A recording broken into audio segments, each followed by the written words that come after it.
नमस्कार, मैं हूं नाविका कुमार। सवाल पब्लिक का शो पर आप दर्शकों का स्वागत है। ये ऐसा शो है जिसमें दर्शक सीधे अपना सवाल खुद पूछते हैं।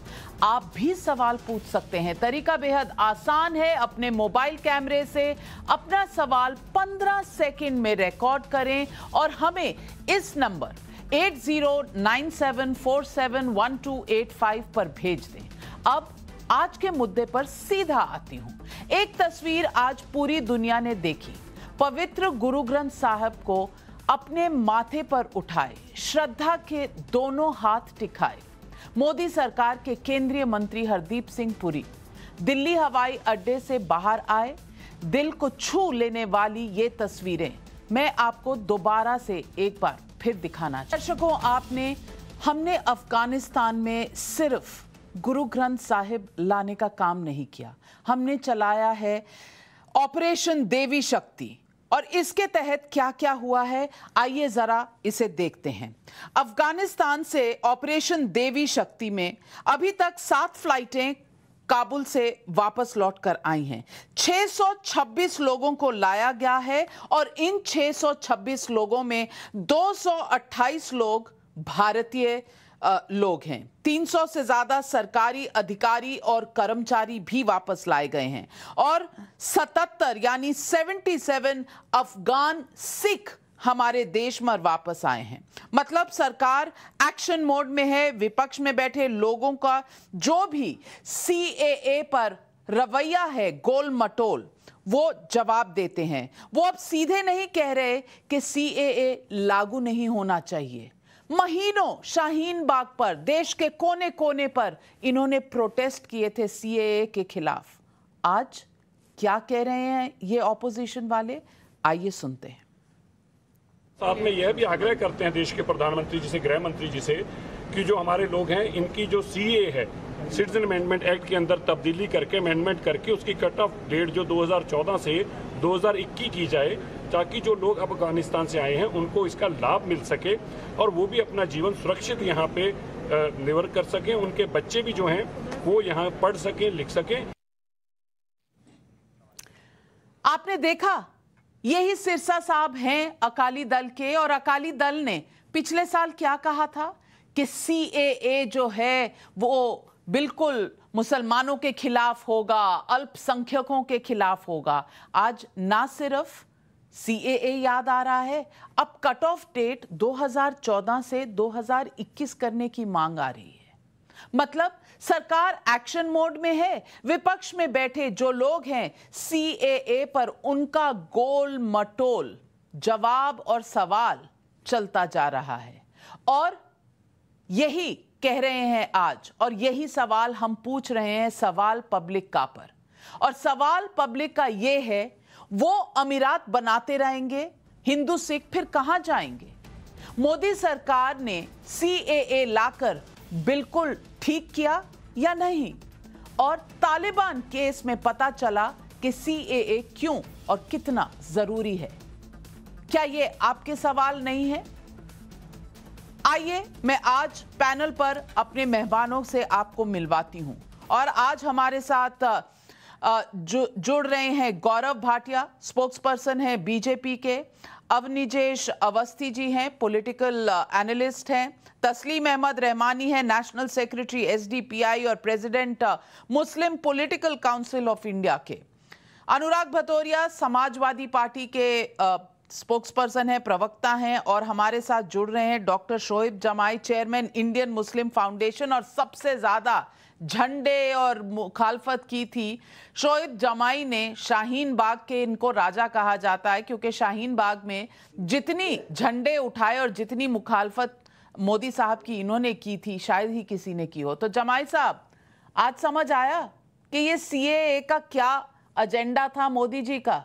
अफगान सिख, अफगान हिंदू, यहां तक के अफगानिस्तान से मुसलमानों को बचाकर लाए हैं। आज तक आप समझ पाए कि CAA का एजेंडा क्या था?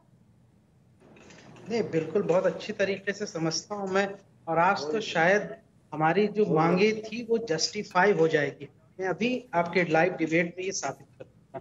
वो इससे ऐसा है कि देखिए, माशाल्लाह पिछले हफ्ते भर से हम लोग मीडिया के अंदर और भारतीय जनता पार्टी के प्रवक्ता बहुत ज्यादा फिक्र कर रहे हैं, करनी भी चाहिए अफगानी नागरिकों की। और मुझे लगता है कि वो 300-400 तो सिख होंगे या कुछ हिंदू होंगे, लेकिन सबसे ज्यादा फिक्र तो उन अफगानी नागरिकों को हुई जो बेचारे इस्लाम धर्म को भी मानते हैं लेकिन तालिबान के डर से भाग रहे हैं और देश छोड़ के भाग रहे हैं, पंखों में लटक के भाग रहे हैं, प्रताड़ित हो रहे हैं। तो मैं सिर्फ इतनी गुजारिश कर रहा हूँ सर, हमारा आपका कोई झगड़ा नहीं। गौरव जी से कितनी बार चर्चा हुई सीए पर, बहुत झगड़े हम, लेकिन आज मैं सिर्फ इतना कह रहा हूँ कि जो सिरसा साहब ने कहा संशोधन करके, एक हमारी भी संशोधन मान लीजिए कि आप इतना संशोधन कर दीजिए सीए पे कि जो धर्म का जो क्लॉज है उसको हटा दीजिए और उसको कह दीजिए कि जो भी प्रताड़ित होगा उसको हम नागरिकता देंगे, यानी अफगानिस्तान के मुस्लिम नागरिकों को भी आप नागरिकता देने का प्रावधान कर दीजिए। हम भी सर मोदी जी की जय जयकार कर देंगे। यही तो शाहीन बाग में हम भी मांग कर रहे थे। मोदी जी की जय जयकार की शर्तें रख रहे हैं, आपको बिना शर्त तो कुछ पसंद ही नहीं है, हर चीज में शर्त, हर चीज में शर्त। गौरव भाटिया जी, मैं आ रही हूँ आपके पास, अवस्थी जी आ रही हूँ आपके पास, लेकिन गौरव भाटिया, मोदी जी जब अफगानिस्तान से प्रताड़ित मुसलमान, प्रताड़ित हिंदू, प्रताड़ित सिखों को वापस लाएं तो वो बिना शर्त के ले आए, लेकिन यहां पर मोदी जी को सर्टिफिकेट देने वाले ऐसे लोग बैठे हुए हैं जो हर चीज पर एक शर्त रखेंगे, शर्त आप मानेंगे तो वो मोदी जी की जय जयकार करेंगे, और अगर आपने उनकी शर्त मान भी ली तो कल को दूसरी शर्त आ जाएगी, क्योंकि ये सिलसिला शर्तों का, ब्लैकमेल का तो चलता ही रहेगा। गौरव भाटिया जी, जवाब दीजिए शोएब जमाई को। रिकॉन्सिलिएशन वाला सवाल पूछा था कि दोस्ती हमारी हो जाएगी इस मुद्दे पे। रिकॉन्सिलिएशन की शर्तें नहीं हुआ करती जमाई साहब। मैं बात रख लूंगा नाविका जी, धन्यवाद। देखिए, वाहे गुरु जी दा खालसा, वाहे गुरु जी दी फतेह।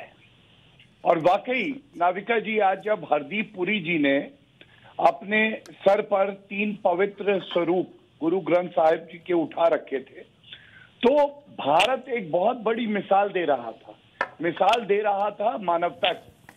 श्री नरेंद्र मोदी जी के नेतृत्व में ये सुनिश्चित हो रहा है कि भारतीय नागरिक हमारे देश में सुरक्षित पहुंचे, और ये भी सुरक्षित हो रहा है कि वहां पे जो अल्पसंख्यक हैं जिनके लिए सीए कानून का संशोधन हुआ, उनको भी भारत लाया जाए, खासकर हिंदू और सिख भाइयों को। और इन लोगों को कष्ट पता है क्या? आपने कहा नाविका जी कि ये शाहीन बाग के राजा हैं।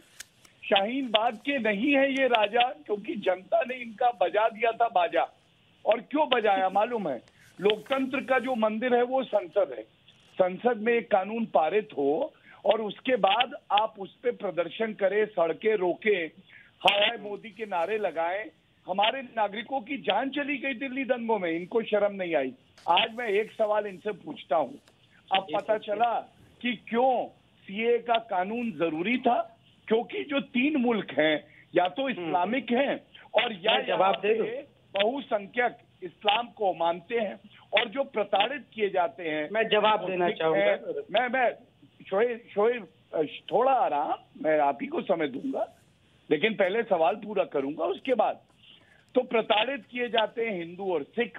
और देखिए, गजब की बात ये हो गई कि जिस इस्लाम धर्म के बारे में ये लोग बोलते हैं, आज खुद ही कह रहे हैं कि वहां पे जो लोग इस्लाम का पालन करते हैं वो भाग रहे हैं, और यहाँ पे कहते हैं तालिबान की जय हो, चाहे वो मुनव्वर राना जैसे लोग हों, शफीकुर रहमान बर्क हों या नुमानी हो। मैं आपसे पूछना चाहता हूं, आज भारत का जो 17 करोड़ मुसलमान भाई और बहन है, ये लोग क्यों नहीं कहते कि इस्लाम के नाम पे ये जो हो रहा है ये गलत है?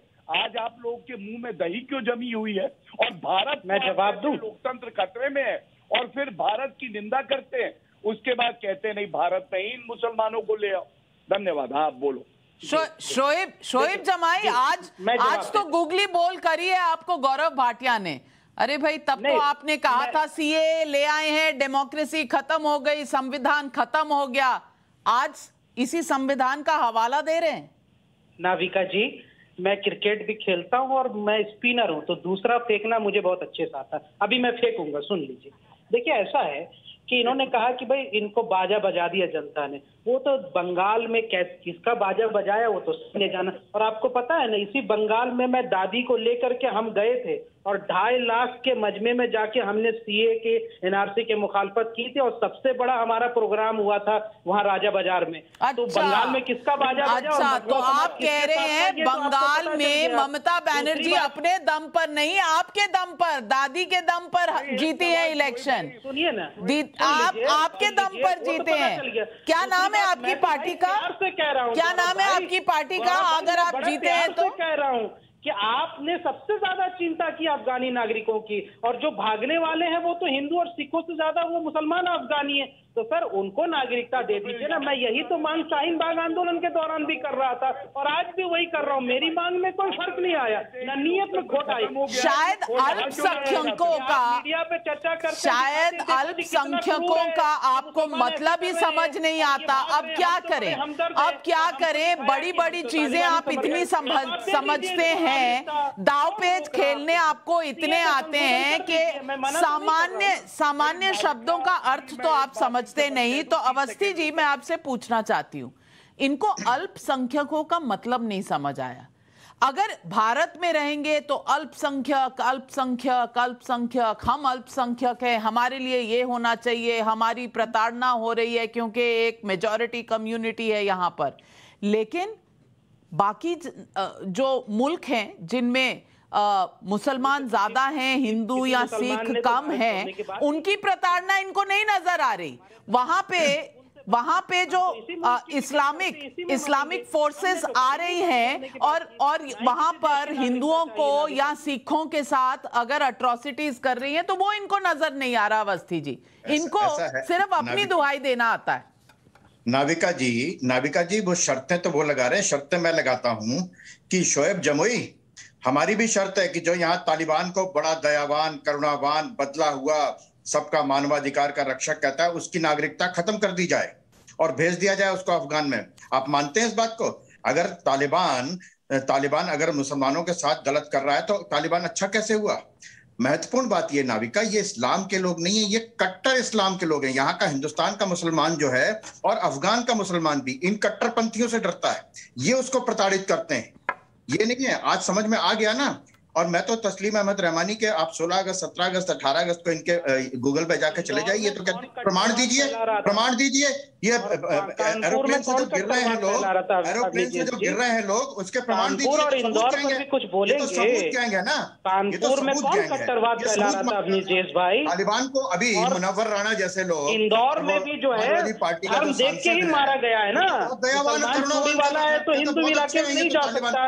ये तालिबान कहाँ जाएगा? ये जो सैकड़ों तालिबान है, इस तालिबान का कुछ इलाज करेंगे? कहिए ना कि इसको भी नागरिकता छीन के कैलासा भेज दिया जाए। कैलासा में हिंदू राष्ट्र भी है और भी हो जाएगा। समझ गए? ठीक है ना। शोएब जमुई और तस्लीम अहमद रहमानी, आपके लिए तालिबान बहुत अच्छा है तो आप जाइए ना। आपके लिए कैलासा है? नहीं, हमारे लिए तो हमने कर दिया, दिखा दिया हमने। आप कैलासा चले जाइए, वहाँ पे हिंदू राष्ट्र भी है, यहाँ पर भी मिलेगा और सारी मालिश भी हो जाएगी। आप लोग यहाँ पर मैं आपको टिकट और वीजा का इंतजाम करवा देता हूँ भैया। जिसको देश की गंगा जमनी तहजीब से दिक्कत है, देश की सेकुलरिज्म से दिक्कत है, वो भारत छोड़ के चला जाए। गुपचुप समझौता करने की बात नहीं है, जगह आपके लिए हो ही नहीं सकता मान्यवर। जमाई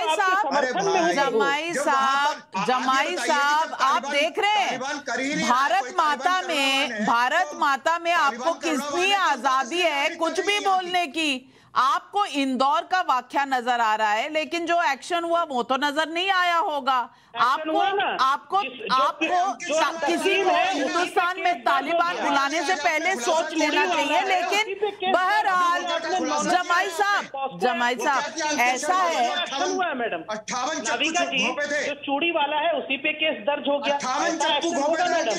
लिंचर्स तो बचाया जा रहा है, आप बताइए क्या दिल आपका नहीं रोता? आप एक गरीब चूड़ी वाला मार भी खाए और उसके इंसाफ है। कितने नाम गिनाऊं? प्रशांत पुजारी, कितने नाम गिनाऊं आपको? गिनाइए, मैं सुन रहा हूँ। मैं गिनाता हूं ना आपको एक गरीब नजर आ रहा है?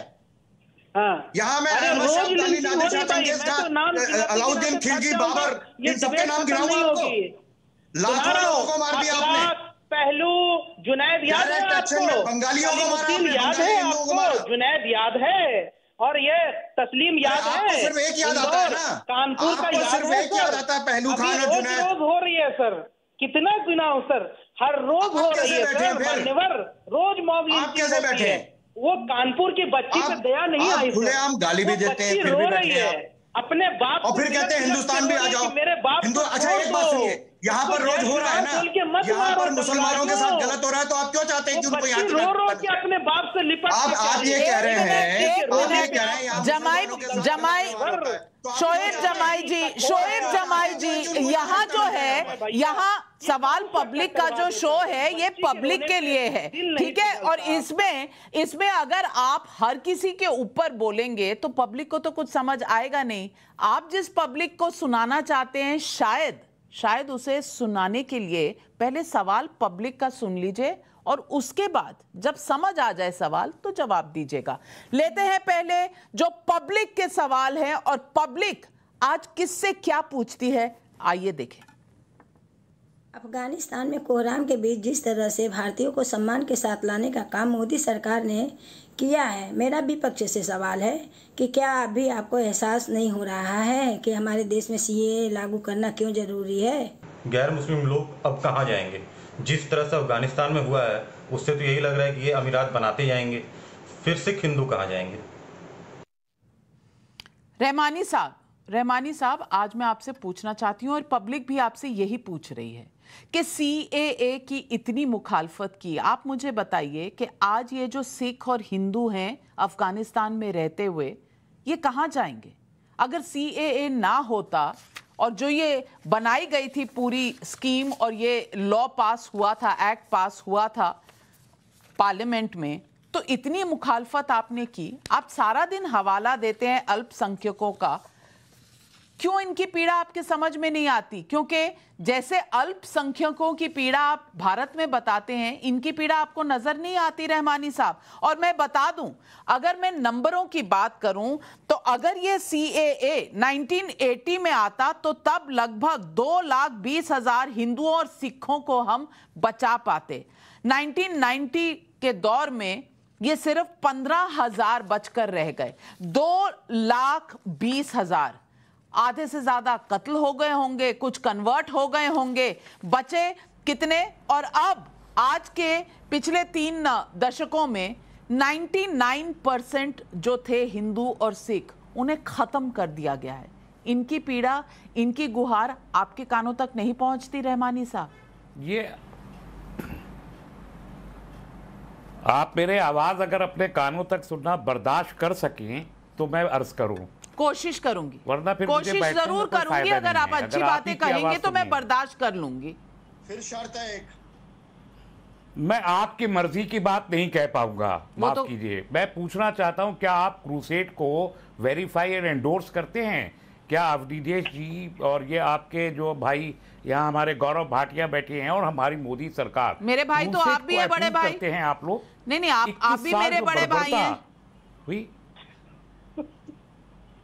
मैंने तो आपकी इज्जत में कोई गुस्ताखी नहीं की। इसीलिए पूछ रहा हूँ, आप क्रूसेड को अप्रूव करते हैं?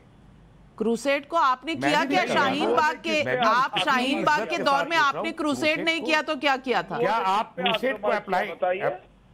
सर नहीं, ये सवाल पब्लिक का शो है, इसमें सवाल पब्लिक का शो जो है रहमानी साहब, इसमें जनता पूछती है सवाल, आप जवाब दीजिए। आप मुझसे सवाल मत पूछिए, आप जनता के सवालों के जवाब दे दीजिए। नहीं, वो नहीं, देखिए मुझे मालूम है आप में से कोई भी जवाब नहीं दे पाएगा। दूसरा मैं पूछना चाहता हूं जनता से भी कि कल मोदी सरकार, 26 तारीख को मीटिंग है, 26 अगस्त को ऑल पार्टी मीटिंग है इस इशू पे, कल अगर मोदी जी की सरकार अप्रूव करके तालिबान सरकार को एंडोर्स करती है, अभी तो 31 तारीख के बाद कोई सरकार बनेगी, कैसी बनेगी कुछ भी नहीं पता, लेकिन वो अगर अप्रूव करती है तो आप क्या करेंगे?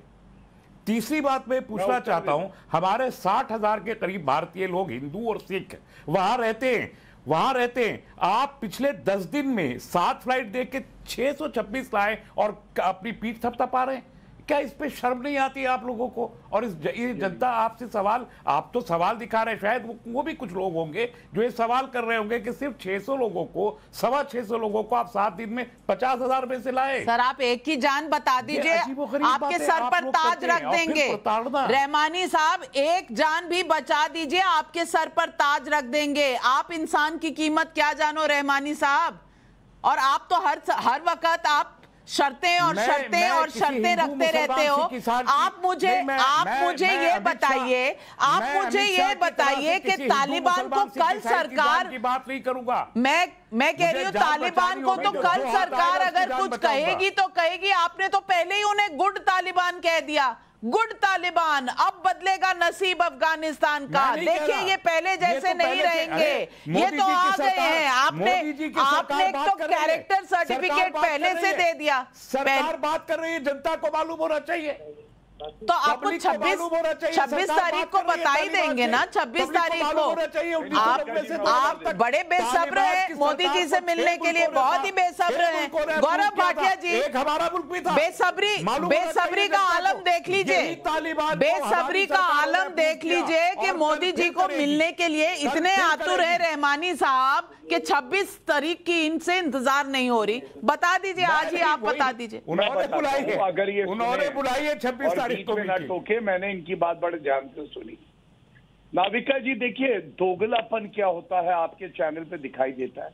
सिर्फ 625 जाने ही तो बचाई हैं नरेंद्र मोदी जी ने। 149 वोट पाए थे ओखला के चुनाव में। 149 वोट कितने ज्यादा थे, जमानत जब्त हो गई भैया की। लेकिन 625 जाने बचाई तो वो कितनी कम बचाई। ये भूल जाते हैं मोदी जी ने यमन से 4000 भारतीयों को और 1000 विदेशियों को भी निकाल दिया था। और दूसरी बात, मैं तो कहूंगा यहाँ पे बात करी अखलाक की, पहलू खान की, भाई थे हमारे, जो गलत करेगा सजा पाएगा। लेकिन ये बताओ, जब सीए पे दिल्ली के दंगे हुए, अंकित था ना, उसके साथ आपने क्या किया बताइए? इंटेलिजेंस का ऑफिसर 55 बार छुरा भोंका गया, तब तो आप चुप रहे। और सीए क्यों जरूरी था? आज ये बात सिद्ध हो गई है, क्योंकि जो 3 मुल्क हैं जहां पे मुस्लिम बहुसंख्यक हैं, वहां पे प्रताड़ित अल्पसंख्यकों को किया जाता है। और 2 सवाल जल्दी पूछूंगा। विश्व में कोई और मुल्क बताइए जहां पे 84%, जैसे यहाँ हिंदू है वैसे 84% बहुसंख्यक हो और उसके बाद भी पंथ निरपेक्ष। और दूसरी बात, सीए अमेंडमेंट आने के बाद कितने मुसलमानों की नागरिकता चली गई, जो आप लोग दुष्प्रचार कर रहे थे।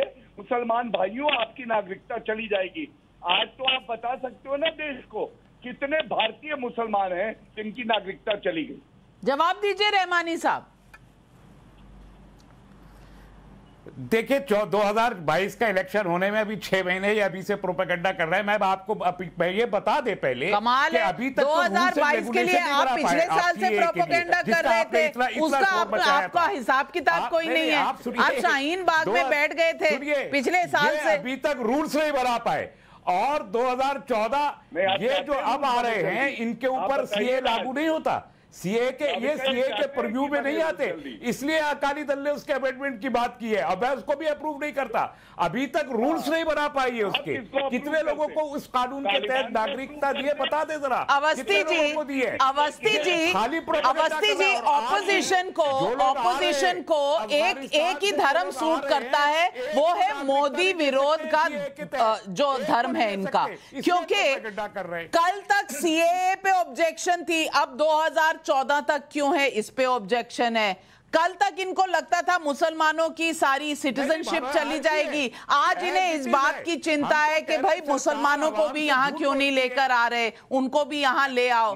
ये मुझे बताइए अवस्थी जी कि कायदा, अगर मोदी जी कह दें कि सीएए पे इतना बवाल कर दिया इन्होंने, तो अगर सीएए को थोड़ी देर उन्होंने रोका तो उस पे भी इनको कष्ट है। इतना कष्ट है कि भाई जल्दी रोक क्यों दिया आपने, लागू क्यों नहीं किया? ना जीने देंगे। ये लिक्विड ऑक्सीजन जैसा है, लिक्विड आपको जीने नहीं देगा, ऑक्सीजन आपको मरने नहीं देगा। नाविका जी, ये मोदी विरोध करें तो वो इनका हक है, वो तो इनका हक है, बावजूद इसके कि ये कहें कि इस देश में लोकतंत्र नहीं है। एक विपक्ष के नेता कहते हैं लोकतंत्र, डेमोक्रेसी, यहां तो है नहीं, आपको लगती होगी, मुझे तो लगती नहीं है, ऐसे बोले वो। लेकिन ये देश का विरोध करते हैं, भारत का विरोध करते हैं। तालिबान का समर्थन करने वाले कितने आए आपको मालूम है ना? और मजे की बात यह कि तस्लीम अहमद रहमानी नहीं, सोशल मीडिया पे जाएंगे तो वो ये कहेंगे कि अफगानिस्तान में तालिबान का जो ये कांड हुआ है ये भी 2022 के इलेक्शन से हुआ है। इसको भी इन्होंने तो जोड़ा ही है आपके सामने। सोशल मीडिया पे आप जाएंगे बहुत सारे ऐसे इनके जैसे, ये तस्लीम अहमद रहमानी आपको चुप है। आप एक बात बताओ, आप सुन क्यों नहीं सकते किसी का? आप किसी का सुन क्यों नहीं सकते? आपको कोई सुनना नहीं चाहता, फिर भी आप बोलते रहते हो। बगैर कोई जनता सुनना नहीं चाहती आपको, सरकार नहीं बना पाती, आपको सुनना नहीं चाहती, आपको मालूम नहीं है ये कोई सरकार नहीं बनी बगैर सुन। रहमानी साहब, डिबेट का दस्तूर है कि हर आदमी, हाँ, डिबेट का दस्तूर है, हर इंसान अपनी नागरिकता देंगे।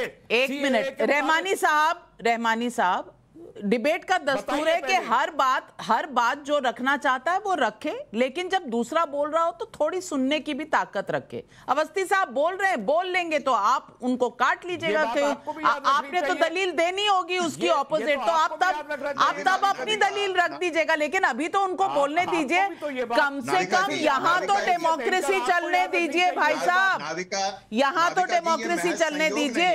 नहीं, वो डेमोक्रेसी आप चलने महज संयोग नहीं है कि ये वो ठीक एक ही वही लोग हैं। तस्लीम रहमानी, आपसे जो आप सुन लीजिए ना, आप बोलना उसके बाद। नाविका जी, आप ये देखिए, सीए का विरोध करने वाले कौन? वही लोग। अब अवार्ड वापसी में कौन लोग? वही लोग। धारा 370 हटाने का विरोध करने वाले कौन लोग? वही लोग।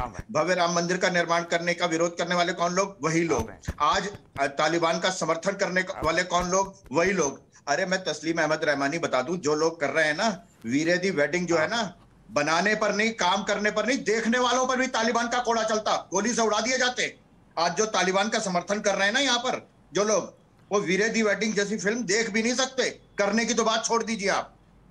ये हालत होती है। नहीं, इतनी दूर तक क्यों जाना? वीरे दी वेडिंग तक क्यों जाना? मुझे ये बता दीजिए शोएब जमाई, आपने कहा कि मुसलमानों को भी यहाँ मिलना चाहिए शरण, मुसलमान भी आने चाहिए, उनको भी धर्म का क्लॉज हटा दीजिए सीएए से।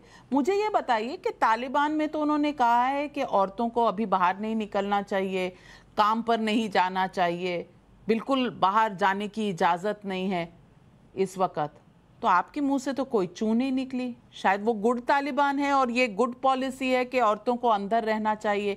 शायद आपके ख्यालात उनसे मिलते हैं, क्योंकि यहाँ पर आजकल औरतें जो हैं बाहर निकलती हैं, काम करती हैं, पुरुषों के साथ प्रतिस्पर्धा में रहती हैं और उनसे बेहतर परफॉर्म करके दिखाती है ये आज़ादी वहाँ पर अफगानिस्तान में तालिबान के अंदर? जवाब अनइंटरप्टेड, थोड़ा 2 मिनट दीजिए। कमाल है नाविका जी, मैं आज आपके बड़े खुश होने की, क्योंकि आपने कहा मेरी मर्जी के मुताबिक बात करना, मैं आज आपके ही मर्जी के मुताबिक बात करना। मैं मानता हूं कि तालिबान क्रूर शासन, वहाँ की अफगानी महिलाएं जो है बहुत प्रताड़ित हो रही हैं। यही तो मैं कह रहा हूँ, जो अफगानी महिलाएं यहाँ आना चाह रही हैं, आप उन बहनों को जो है नागरिकता दे दीजिए और यहाँ पे वो प्रतिस्पर्धा में रहे। इससे बड़ी बात और क्या हो सकती है? आप भी इस पे डिबेट कर करके कह दीजिए सरकार से कि भैया सरकार ऐसा करे और सीए में संशोधन करके ये काम कर दे। लेकिन क्या है कि आपको मोदी जी की तारीफ करनी है, हमें सरकार से कहने की क्या जरूरत है? गौरव भाटिया जी यहाँ बैठे हैं, सरकार तक आपकी आवाज पहुंचा देंगे, लेकिन आज कम से कम नेशनल टेलीविजन पर बैठकर आप अगर ये कह दें कि सीएए की जो हमने शाहीन बाग में मुखालफत की थी वो गलत थी, आज हम समझ गए कि मोदी जी क्या करने जा रहे थे और अब इसे धर्म निष्पेक्ष बनाकर मुसलमानों को भी ले आइए। आप कहेंगे कि आपसे गलती हुई थी? आप कहेंगे? हमारी जो डिमांड हमारी शाहीन बाग में थी वो आज भी, और मेरा डिमांड जस्टिफाइड हो रहा है। हम शाहीन बाग में दौरान भी कह रहे थे कि सीए को संशोधन करके आप सिटीजनशिप चार्टर्ड एक्ट 1955 का जो आपने क्लॉज नंबर 2 पॉइंट नंबर 2 में संशोधन किया है उसको धर्म के बुनियाद पर किया, वो क्लॉज हटा करके आप उसको न्यूट्रल कर दीजिए। और आज भी वही डिमांड है, इसलिए तो जस्टिफाइड हो रहा हमारा तो आंदोलन। मैडम, आपका कहना है कि इस्लामिक स्टेट में प्रताड़ना किसी पर भी हो सकती है, अल्पसंख्यकों पर भी हो सकती है और बहुसंख्यकों पे भी हो सकती है। तो अफगानिस्तान में ना मुसलमान महफूज है, ना हिंदू, ना सिख। गौरव भाटिया जवाब दीजिए। शोएब जमाई जो आज तक कहते रहे कि हर चीज कुरान अच्छी सिखाती है, वो आज हवाला दे रहे हैं कि प्रताड़ना मुसलमानों के साथ भी हो रही है अफगानिस्तान में। अल्पसंख्यक का तो इन्हें मतलब ही नहीं समझ आता। देखिए, ऐसा है, जब पढ़ाई लिखाई करेंगे कम और प्रदर्शन करेंगे ज्यादा तो नाविका जी ऐसे ही माशाल्लाह। ये मेरे पीछे जो है ये साइंस का ही रिसर्च है सर। जय श्री राम। देखिए ना, ये कैंसर का रिसर्च का ही आर्टिकल है। माशाल्लाह, मैं तो कुछ पढ़ा लिखा नहीं सर, मैं तो फ्री में PhD ले लिया हूँ। अच्छा, और हमारे नाम से आगे डॉक्टर, तो मैंने मोदी जी की तरह इंटायर पॉलिटिकल साइंस वाली डिग्री नहीं है सर। मैं तो बड़ी मेहनत से नेट गेट क्वालिफाई करके डॉक्टर बना हूँ, कैंसर पे करके डॉक्टर बना हूँ सर, अपने लैब में। तालिबान से डिग्री ली होगी आपने, मैं मान लेता हूँ। नहीं, इंटायर पॉलिटिकल साइंस वाली डिग्री नहीं है मेरे पास सर। चलिए, अच्छा नहीं लगेगा डिग्री बोले, मैंने सुना, मैं बोलूंगा आप नहीं, इसमें क्या बात? नहीं, मैं यही तो कह रहा हूँ भाई, मार देंगे जो मेरी मांग मैं बता रहा हूँ होगा ना गौरव भाई, आपसे डिबेट होता था, अच्छा नहीं वही कहता था। मैं सिटीजनशिप चार्टर्ड एक्ट ज्ञान वर्धन करूंगा, क्लॉज नंबर 2 पॉइंट नंबर 2 को संशोधन करने की बात मैं आंदोलन के टाइम में भी करता था और आज भी यही कर रहा हूं। में कोई चेंज नहीं आया। बता रहा हूँ, आप बताइए। हाँ, देखिए नाविका जी, पहले तो इनकी सोच क्या है, मैं इनका ट्वीट एक पढ़ता हूँ। ये शोएब जमाई है। बाबरी मस्जिद तो जिंदा है, nobody can forget you ever. Yes, this time we have defeated by political Hindutva army accepted. But what happens 100 years, nobody knows. At least, spelling गलत है, इंग्लिश गलत है थोड़ी, वो माफ कर दीजिएगा, वो इन्हीं की लिखी है। At least we fight for justice. But what can be done if courts are compromised? मतलब देश की जो संसद है उस पर विश्वास नहीं है, कोर्ट पे विश्वास नहीं है, राज्यसभा पे विश्वास नहीं है। राज्यसभा आपको किसने भेजा? राज्यसभा तो आपने ही भेजा ना साहब को। अब एक्सपोज हो गया। ठीक, बाबरी मस्जिद के वर्डिक्ट के बाद ही तो राज्यसभा। अरे डॉक्टर शोएब जमाई इतने बड़े डॉक्टर बन गए, मर्ज तो पहचान लीजिए पहले। नब्ज देख के लोग डॉक्टर जो हैं वो मर्ज पहचान जाते हैं। आइए मैं आपको रिप्ले बाइट दिखाती हूँ, ये कल परसों की बाइट है, सुन लीजिए, मर्ज आपके समझ में आ जाएगा। सुन लीजिए। बताइए। पेश मुश्किल था इसलिए यहाँ आया। तालिबान जब मेरा वो इंडिया और बहने और भाया उठाया, हम भी उसके साथ था, दामाद में और मेरा लड़की भी, 2 पोता में भी था। तकरीबन 4-5 घंटा उसके पास हम लोग था और उसके साथ हम बहुत बातचीत किया कि जो इंडिया भाई और बहनें हैं, ये हमारा मदद के लिए आया है, ये अफगानिस्तान के लिए आबादी के लिए आया है। शोएब जमाई ये मुसलमान लड़की है जो वहाँ से आई है अफगानिस्तान से, तालिबान के डर से, और कहती है मैं तो मरती ही मरती, मेरे भाई बहन भी वहाँ महफूज नहीं थे। अब नागरिकता अब अवस्थी साहब अब इन्हें समझा दें कि रहनुमा कौन है, कातिल कौन है, इन्हें समझा दें। दे दीजिए ना सर। मैं नाविका जी, मैं सिर्फ एक सवाल पूछना चाहता हूँ, प्लीज एक सेकंड, एक सवाल पूछना चाहता हूँ मैं कि आप ये बताइए, तस्लीम अहमद रहमानी और शोएब जमोई कि तालिबान जो भी कुछ वहां पे क्रूरता कर रहा है वो शरिया कानून और इस्लाम के नाम पर ही कर रहा है ना? ये सच है? ये है ना सच? शरिया के कानून लागू होंगे, यही कहा है ना? और वही कानून आप कहते हैं हिंदुस्तान में शरिया कानून लागू करेंगे, निजाम मुस्तफा करेंगे, गज़वाए हिंद करेंगे, ये सच है ना? अब हिंदुस्तान की मुस्लिम महिलाओं को सोचना चाहिए कि अगर शोएब जमोई और तस्लीम अहमद रहमानी जैसे कुछ लोग और हो गए तो वो ना घर से बाहर निकल सकती हैं, ना काम कर सकती हैं, ना पढ़ सकती हैं, इवन नेल पॉलिश तक नहीं लगा सकती हैं। जिन्होंने ट्रिपल तलाक हटाने का विरोध किया, ऐसे शोएब जमोई जो तालिबान का समर्थन करते हैं, आज कह रहे हैं कि तालिबान के कानून, तालिबान वही शरिया कानून कर रहा है ना? शरिया कानून की बात कर रहा है ना शरिया कानून की बात कर रहा है कि नहीं? डॉक्टर जमाई साहब, आप इतना अगर खुद ही बोल लेते हैं तो मरीज की बात कैसे सुनते हैं? मरीज की बात सुनेंगे नहीं, मर्ज समझेंगे नहीं, और दवा आप कहते हैं कि आप डिग्री जो है पढ़ पढ़ा के आपने लिए, दवा देते हैं आप लोगों को। मर्ज का पता नहीं, मरीज की सुननी नहीं, और दवा दिए चले जा रहे हैं। पता नहीं किस तरह की दवा है। अवस्थी साहब का इलाज हम ऐसे ही करते हैं, आप समझते नहीं है ना। मैं तो मरीज देख के पहचान गया मर्ज क्या है, वही तो इलाज कर रहा हूँ। पता क्या कह रहे हैं जितने आरएसएस वाले उनका इलाज मैं ऐसा ही करता हूँ। नहीं जमाई साहब, आप क्या थ्रेटन कर रहे हैं? आप धमकी दे रहे हैं, आप क्या कर रहे हैं आप जमाई साहब? कम से कम इंसान को हद में रहना चाहिए। अच्छा ना बोल सके तो कई बार चुप रहना अच्छा होता है। चुप्पी भी बहुत कुछ कह जाती है। मुझे नहीं समझ आता कि वो कौन है जो मुखालफत करते हैं ऐसी ह्यूमैनिटेरियन क्राइसिस जो हमने देखी है अफगानिस्तान में। किस तरह से लोग वहां भाग रहे हैं, अल्पसंख्यक तो भाग ही रहे हैं, लेकिन वहां पर औरतों का जो हाल है, मजलूम औरतों का जो हाल है, कोई अपना बच्चा फेंक रहा है और कह रहा है एयरपोर्ट से इन्हें ले जाओ, ये तो यहाँ बच नहीं पाएगा। ये दुनिया वो नहीं है जिसमें मैं अपने बच्चे बड़ा करना चाहती हूँ, और वो बच्चे सौंपने को तैयार हैं किसी बाहरी मुल्क के किसी भी सोल्जर को, किसी भी सैनिक को।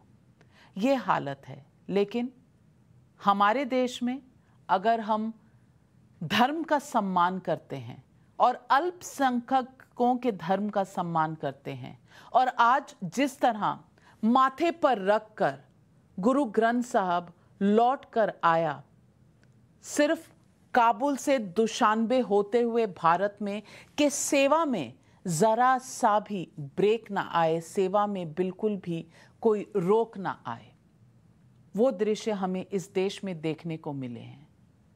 अल्पसंख्यक सिख, हिंदू अफगानिस्तान से ऐसे लौटा कर लाए गए हैं जिस तरह माँ ने अपनी गोद में समेट लिया हो, और इस पर भी कुछ लोगों को मुखालफत करना है। मैं नहीं जानती वो किस मिट्टी के बने हुए हैं, क्योंकि भारत माता की मिट्टी ऐसी तो नहीं थी।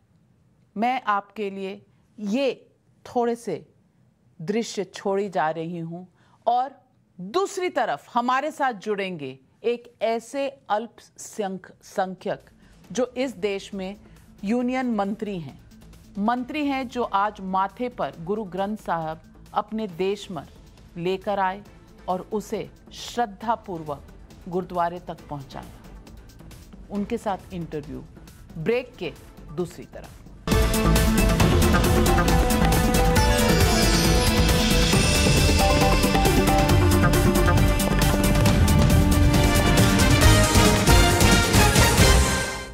And joining us tonight is Hardeep Singh Puri, Union Urban Development and also Petroleum Minister. Hardeep Singh Puri जी, आज तो आपको सत श्री अकाल करना पड़ेगा, क्योंकि आज जो इस देश में दृश्य देखे हैं लोगों ने, किस तरह गुरु ग्रंथ साहब के 3 स्वरूप अफगानिस्तान से दुशानबे होते हुए भारत के अंदर पहुंचे हुए हैं। सबसे पहले तो मैं आपसे पूछना चाहती हूं कि आपके दिल में आज जो हुआ, एक सिख माइनॉरिटी से आने वाले इंसान आप जो हैं, आपके दिल में आज क्या गुजरी, आपके दिमाग में क्या था, और क्या ये सिग्निफाई करता है कि अब सिखिज्म जो है शायद अफगानिस्तान से बाहर हो गया?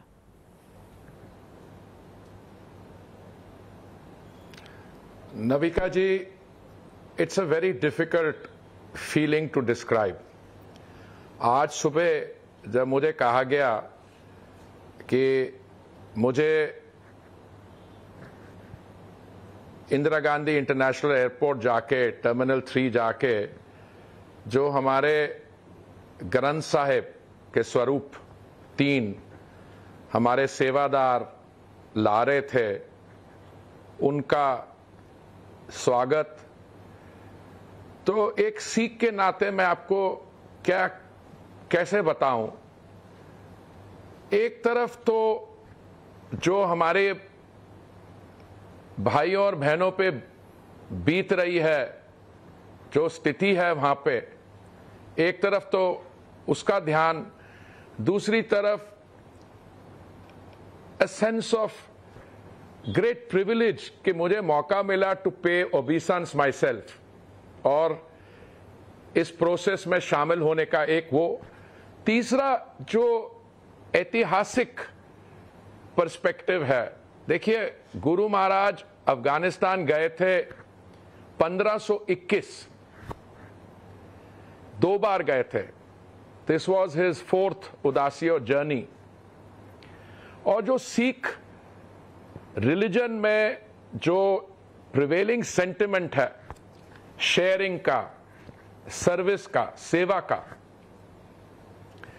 वो दुनिया भर में, जब मैं संयुक्त राष्ट्र में स्थायी प्रतिनिधि था और हम पिछली बार हम सुरक्षा परिषद की हमारी अध्यक्षता थी, मैं बात कर रहा हूं 2011 की अगस्त की, और लिबिया और सीरिया के मुद्दे संयुक्त राष्ट्र के सामने, सुरक्षा परिषद के सामने आए, तो हमारे सिख बहन भाई पता नहीं कहां से आके वो लंगर सेवा कर रहे थे in the midst of the Syrian civil war. अभी महामारी के दौरान सिर्फ ऑर्गेनाइज लंगर सोसाइटी नहीं, नॉर्मल पीपल अपने रिसोर्सेस से लोगों की सेवा, ये एक सेवा की भावना जो है। और मैं समझता हूं कि जो प्रधानमंत्री जी ने, माननीय प्रधानमंत्री जी ने जब निर्णय लिया CAA का, वो तो सेंटिमेंट है, 2014 कट ऑफ डेट वो छोड़िए, कि हमारे जो भी बहन भाई हैं सिख समुदाय, सिख कम्युनिटी के, हिंदूज, परसिक्यूटेड माइनॉरिटीज कहीं भी हों, उनका स्वागत होगा अगर जरूरत पड़ी।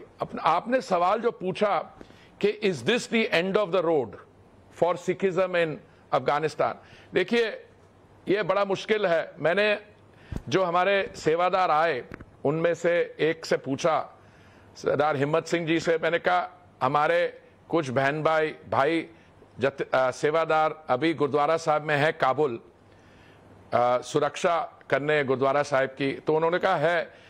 मैंने कहा आपको क्या लगता है आने वाले दिनों में, तो उन्होंने पंजाबी में कहा, कहना हिलाता तो डिपेंड करता है। बात सही है, the situation is difficult, it is challenging, but if it spirals out of control then the seva which our brothers are doing there, even that might be called into question. So it's truly, I must say, a humbling experience. देखिए लेकिन हरदीप सिंह पुरी जी, हम 400 लोग ला चुके हैं हिंदुस्तान में ये सारी evacuation process में।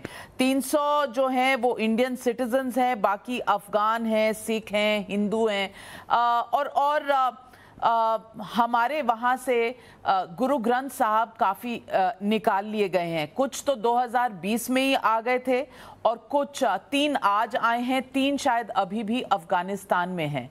लेकिन यहाँ आपने CAA की बात छेड़ी, तो मैं आपसे पूछना चाहती हूँ कि वही अकाली दल जो आपकी मुखालफत कर रही थी CAA पर, अब कह रही है कट ऑफ डेट बढ़ा दीजिए।